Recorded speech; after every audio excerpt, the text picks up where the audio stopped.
Nakato Sara neddira Ngabi akabbiro Jerengesa. Ssaabasajja tukwebaza ate tukwagaliza amatikkira amalungi ag'emyaka 32 ogunde aibaffe neddira Mpologoma akabbirongo.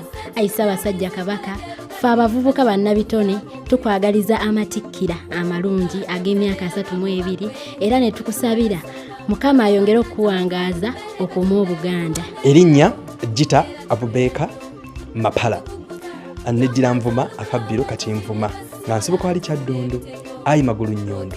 Ffe ng'abavubuka bannabitone tukwagaliza amatikkira ag'emyaka 32 gunda wangaale okyasobola gwaliko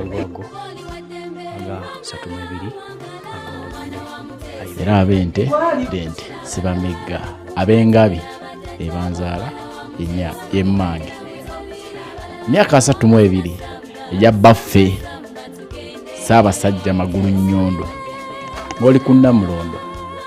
Ffe nga Youth and Art Foundation tutwala okusiima kwaffe n'okwebaza olw'okulamula obulungi n'okuwagira abavubuka naddala nga abali mu bitone.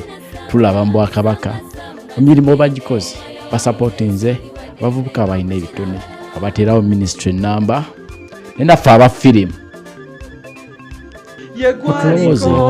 bene gwaliko chuchu gwaliko ye gwaliko bene gwaliko. Happy coronation Ssaabasajja Kabaka.